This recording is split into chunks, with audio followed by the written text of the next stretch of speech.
jenis tanaman, tanaman hias berbunga dan tanaman hias yang dapat berbuah. Dari 17 jenis tanaman ini, ada yang dipercaya sebagai tanaman pembawa rezeki, tanaman pembawa kekayaan, tanaman pembawa keberuntungan. Dan ada juga yang dipercaya sebagai tanaman yang dapat membawa sial. Terutama apabila tanaman tersebut ditanam di area depan rumah. Kepercayaan tentang tanaman ini bersumber dari primbon, dari feng shui, dari fakta ilmiah, dan juga dari cerita mitos yang diwariskan para orang tua ke anaknya dan ke cucunya. Yang pertama adalah tanaman ubi gadung. Tanaman ini termasuk jenis tanaman ubi rambat, tanaman yang tumbuh menjalar atau merambat. Ubi dari tanaman gadung berwarna putih. Ubi dari tanaman gadung ini bisa dikonsumsi. Akan tetapi, perlu proses yang tidak mudah untuk mengolah ubi dari tanaman ini supaya dapat dimakan, karena tanaman ubi gadung mengandung racun. Dari mulai batangnya yang menjalar, sampai dengan ubinya yang berada di dalam tanah, seluruhnya mengandung racun.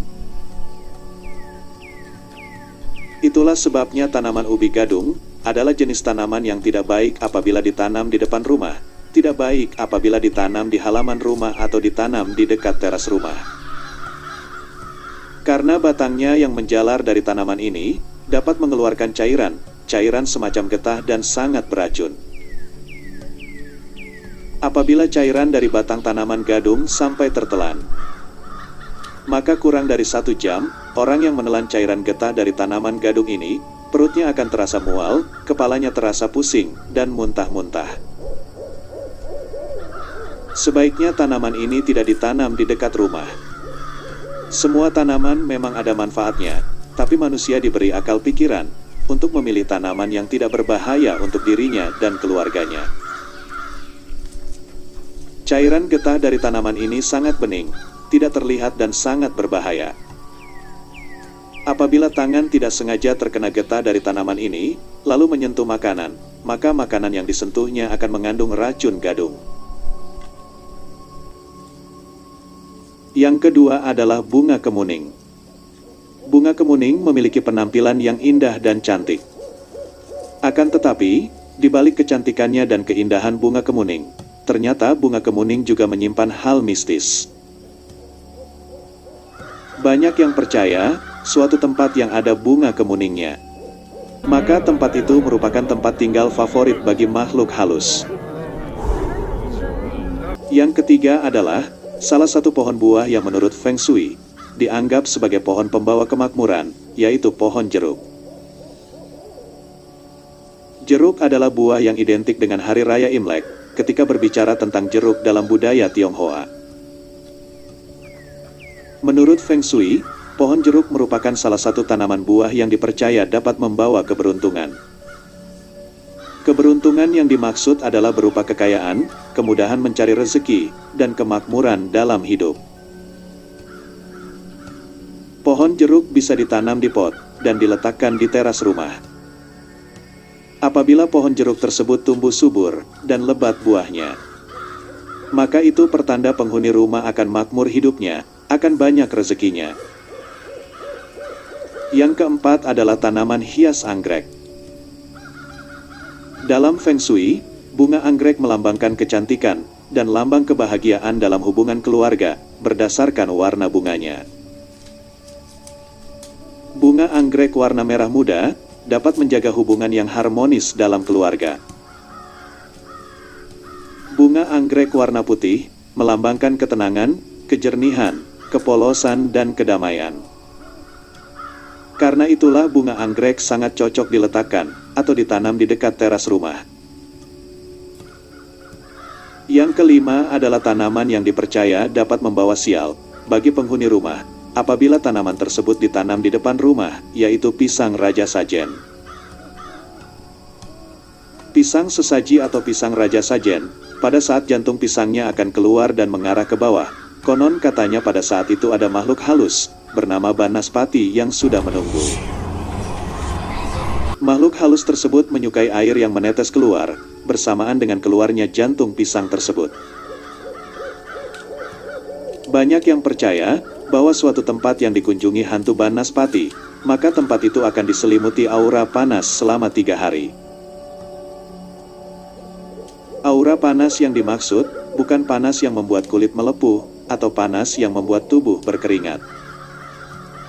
Bukan panas yang seperti itu, aura panas yang dimaksud adalah, tempat tersebut menjadi tidak nyaman. Apabila tempat yang didatangi hantu Banaspati adalah warung atau toko, maka bisa membuat warung dan toko tersebut menjadi sepi. Jika ingin menanam pisang raja sajen, sebaiknya di belakang rumah saja, atau ditanam di ladang, ditanam yang banyak supaya buahnya bisa dijual. Pohon yang dipercaya bisa membawa sial, apabila ditanam di area halaman rumah yang keenam adalah pohon nangka. Pohon nangka yang pohonnya belum terlalu besar, jika ditanam di area halaman, akan mempercantik halaman rumah, apalagi kalau berbuah, maka akan terlihat lebih indah. Tapi apabila pohon tersebut sudah besar, dan daunnya sudah rindang, maka akan lain ceritanya. Mitosnya pohon nangka yang besar, menjadi sasaran tempat tinggal makhluk halus. Pohon nangka sangat disukai hantu kuntilanak. Jika ingin menanam pohon nangka, dan menginginkan pohon tersebut sampai berumur tua, sebaiknya tanam saja di belakang rumah, atau jika lahan pekarangan sempit maka tanam saja di pot, supaya pohon nangka terjaga tidak terlalu rindang daunnya. Yang ketujuh adalah pohon cendana. Pohon ini cocok ditanam di pekarangan, juga cocok dibudidayakan ditanam di kebun. Tapi pohon cendana tidak cocok ditanam di area halaman rumah, yang terlalu dekat dengan rumah. Sebab pohon cendana merupakan tanaman yang memiliki aroma sangat kuat, dan aroma dari pohon cendana ini sangat disukai oleh binatang melata, yaitu ular.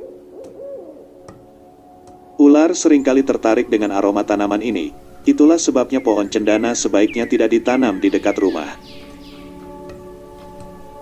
Yang kedelapan adalah pohon gayam, pohon yang buahnya dijuluki sebagai buah genderuwo atau buah setan.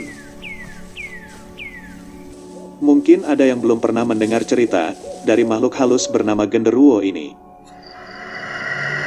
Genderuwo adalah makhluk halus yang berwujud manusia. Berwujud manusia yang mirip seperti kera, bertubuh besar dan kekar, dengan warna kulit hitam kemerahan. Seluruh bagian tubuhnya ditumbuhi rambut yang lebat, berwarna hitam pekat, dan makhluk halus ini bisa berubah wujud menjadi sosok pria yang gagah dan tampan. Dalam kisah misteri banyak yang menceritakan tentang makhluk halus genderuwo ini. Dalam ceritanya yang populer, genderuwo adalah jenis makhluk halus yang menyukai wanita. Genderuwo sering mendatangi wanita yang sedang ditinggal suaminya. Misal ada seorang wanita yang ditinggal merantau oleh suaminya. Maka makhluk halus genderuwo ini akan berubah wujud menjelma menjadi suami dari wanita tersebut. Karena sebab itulah maka banyak yang percaya bahwa pohon gayam tidak cocok ditanam di depan rumah, tidak cocok ditanam di area halaman rumah. Yang kesembilan adalah jenis tanaman yang bunganya sangat disukai makhluk halus, yaitu bunga kantil. Bunga kantil ini berdasarkan mitos yang berkembang di masyarakat, bahwa aroma dari bunga kantil sangat disukai oleh makhluk halus. Disukai makhluk halus yang berjenis perempuan, seperti kuntilanak, makhluk halus wewe gombel, dan arwah penasaran sundel bolong. Selain aroma dari bunganya disukai oleh makhluk halus, pohon dari bunga kantil yang sudah besar, juga dimitoskan sering dijadikan tempat tinggal oleh makhluk halus. Itulah sebabnya pohon bunga kantil dipercaya oleh banyak orang sebagai tanaman yang tidak baik apabila ditanam di halaman rumah. Jika ingin menanam bunga kantil, lebih baik ditanam di samping rumah atau ditanam di belakang rumah. Tanaman yang dipercaya sebagai tanaman yang bisa membawa sial bagi penghuni rumah apabila ditanam di area halaman rumah yang ke-10 adalah belimbing wuluh. Jenis belimbing yang sangat asam rasanya dan hanya sering digunakan sebagai bumbu masak. Banyak yang percaya bahwa menanam belimbing wuluh di halaman rumah akan membuat pemilik rumah sering diganggu makhluk halus. Gangguan yang akan dialami berupa sering sakit, dan sakitnya tidak wajar. Karena katanya pohon belimbing wulu merupakan salah satu jenis pohon yang sering dijadikan tempat singgah makhluk halus. Pohon yang dipercaya sebagai pohon pembawa sial, apabila ditanam di area halaman rumah yang ke-11, adalah pohon saga. Pohon dengan pesona warna merah pada buahnya. Konon mitosnya, merupakan rumah dari banyak makhluk halus, serta merupakan tempat favorit bersemayamnya makhluk halus. Pohon pembawa petaka atau pembawa sial, apabila ditanam di area halaman rumah yang ke-12, adalah pohon kelapa. Pohon kelapa jika ditanam di area halaman rumah, apabila tinggi pohon belum sampai lebih dari 5 meter, tentu belum kelihatan bahayanya. Tapi jika pohon kelapa tersebut sudah lebih dari 10 meter tingginya, maka selain bahaya dari buahnya yang bila jatuh dan menimpa orang di bawahnya, juga pohon kelapa yang tinggi dan hanya satu pohon, maka rawan disambar petir. Petir lebih mudah menyambar pohon kelapa dibanding dengan pohon mangga atau pohon lainnya, karena pohon kelapa memiliki daun yang memanjang dan meruncing. Pohon pembawa sial apabila ditanam di area halaman rumah yang ke-13 adalah pohon sengon. Pohon sengon adalah pohon yang mudah tumbang, dan ranting dahannya mudah patah apabila diterpa angin kencang. Itu sebabnya pohon sengon tidak cocok ditanam di area halaman rumah atau ditanam di dekat rumah. Pohon pembawa sial apabila ditanam di area halaman rumah yang ke-14 adalah pohon ingas atau pohon rengas. Pohon ingas atau pohon rengas ini getahnya bisa membuat kulit gatal. Gatal dan panas, yang membuat kulit bisa terkelupas. Bahkan apabila cuaca sangat panas dan cuaca sedang lembab, berada di bawah pohonnya saja bisa membuat kulit serasa panas, melepuh merah dan gatal. Pohon pembawa sial apabila ditanam di area halaman rumah yang ke-15 adalah pohon sukun. Buah sukun dapat digoreng dijadikan cemilan. Untuk yang tidak suka makan gorengan, buah sukun juga bisa dikonsumsi dengan cara dikukus. Tapi sayangnya banyak yang percaya bahwa pohon sukun merupakan jenis pohon yang tidak baik apabila ditanam di dekat rumah.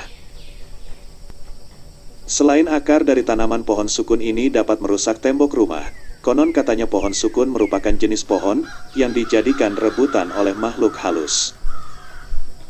Makhluk halus akan saling adu kekuatan untuk menguasai pohon sukun. Akibatnya rumah yang berada di dekat pohon sukun akan sering diselimuti kekuatan mistis. Pohon pembawa sial apabila ditanam di area halaman rumah yang ke-16 adalah pohon cedar. Pohon cedar sama seperti pohon cendana. Cedar adalah jenis pohon yang sering ditanam sebagai hiasan di pekarangan rumah. Namun, aroma dari pohon cedar juga sangat disukai oleh ular. Tanaman pembawa sial apabila ditanam di area rumah yang ke-17 adalah tanaman rawe. Pembawa petaka karena tanaman ini bisa membuat kulit perih dan gatal. Tanaman ini masih satu keluarga dengan kacang koro. Tanaman ini memiliki kulit berbulu dengan warna belang coklat. Rawe adalah tanaman asli Indonesia. Bagian berbahaya dari tanaman ini ada pada bulunya itu. Jika bulu rawe terkena kulit, maka kulit akan terasa perih, gatal dan panas. Bahkan lebih parah dari gatalnya ulat bulu.